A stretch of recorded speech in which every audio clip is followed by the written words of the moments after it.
مقصود نظر جانا، محبوب کی چوکھٹ سے اللہ کا گھر جانا، محبوب کی چوکھٹ سے اللہ کا گھر جانا۔ ہاں ہم نے پیغمبر کو خالق کی نظر جانا، ہاں ہم نے پیغمبر کو خالق کی نظر جانا، اور اپنی طرح تو یہ غیروں نے بشر جانا، اور اپنی طرح تو یہ غیروں نے بشر جانا، کیونکہ محمد کی محبت دین حق کی شرط اول ہے، اسی میں ہو اگر خامی تو سب کچھ نامکمل ہے۔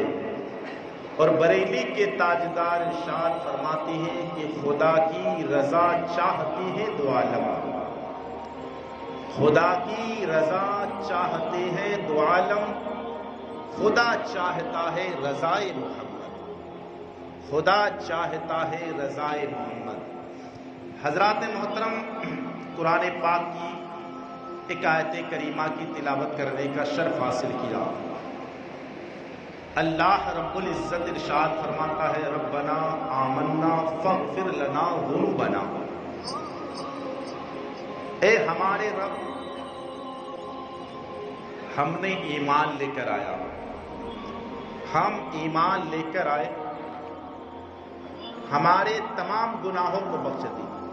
جب ایمان والا ہوتا ہے تو پھر اس کا معاملات اور اس کا ماحص اور ان کا ڈائریکٹ کانٹیکٹ رب تعالیٰ سے ہو جاتا ہے، کیونکہ ایمان ایک ایسی دولت ہے، ایمان ایک ایسی چاہت ہے، ایمان ایک ایسی چیز ہے کہ جب ایمان والا بندہ ہوتا ہے تو پھر اللہ تبارک و تعالیٰ اس پر انعامات اکرام کی بارش بھی عطا فرماتا ہے۔ رب ارشاد فرماتا ہے قد افلح المؤمنون، کامیابی ایمان والوں کے لیے ہے، فلاح ایمان والوں کے لیے ہے۔ تو میرا سب سے معتبر اور کہنے کا مقصد یہ ہے کہ ہم دعائیں کرتی ہیں، ربنا آتینا فی الدنیا، ربنا آمنا فاغفر لنا ذنوبنا، طرح طریقے سے دعا کرتے ہیں۔ تو یہ دعائیں کرنا کتنا بہتر ہوتا ہے۔ میرے سرکار ارشاد فرماتے ہیں الدعاء مخ العباد، دعا عبادت کا مغز ہوتا ہے، اور فرماتے ہیں کہ دعا جو ہوتی ہے یہ مومن کی ہتھیار ہوا کرتی ہے، دعا مومن کی ہتھیار ہوا کرتی ہے۔ جب سارے دروازے بند ہو جایا کرتے ہیں، کوئی دروازہ تمہارے لیے کھلا نہیں ہے، باپ کا دروازہ بند ہو گیا، بھائی کا دروازہ بند ہو گیا، پڑوسی کا دروازہ بند ہو گیا، خیش و اقارب کا دروازہ بند ہو گیا، کوئی اپنا کہنے والا نہیں، لیکن ایک دروازہ ہے جو کبھی بند نہیں ہوا کرتا، وہ دعا کا دروازہ جو رب تک تمہاری باتوں کو پہنچایا کرتا ہے۔ اسی لیے انسان پریشانی کے عالم میں رہتا ہے، انسان کو بیماری لاحق ہوتی ہے، بیمار جب انسان ہو جاتا ہے تو اللہ تبارک و تعالیٰ اس کے گناہوں کو مٹاتا ہے، کیونکہ اس کا ماحصل جب انسان بستر مرگ پر ہے، بستر میں پڑا ہوا ہے، اس وقت ایک ہی ذات یاد آتی ہے، پروردگار اس بیماری سے محفوظ و معمول کر دے۔ اے پروردگار عالم، تیرے سوا میرا کوئی نہیں ہے، ٹھیک کرنے والی ذات تیری ہے۔ جس طرح میں اس بستر مرگ پر زندگی گزار رہا ہوں، مولا اگر ٹھیک کر سکتا ہے تو تو ہی کر سکتا ہے، ورنہ ڈاکٹر ہو یا حکیم و طبیب کوئی بھی ہو جائے، جب تک رب کی مرضی نہیں ہوگی کوئی ٹھیک ہو نہیں سکتا۔ بیمار ہوتا ہے اللہ کو ٹھیک ہوتا ہے، رب جسے چاہتا ہے بیمار کرتا ہے، جسے چاہتا ہے بیماری سے نجات بھی دیتا ہے۔ میں نے پچھلے ہفتہ کہا اگر کسی کو بیماری لاحق نہ ہو، کبھی کچھ ہو ہی نہ ہو، سب لوگ اس کا ایمان بہت کمزور ہے، کیونکہ جب ایمان والا ہوتا ہے تو پریشانیاں بھی آتی رہتی ہیں۔ اسی لیے ہر چیز پر جب سب دروازے تمہارے لیے بند ہو جائے، بند ہو یا نہ ہو،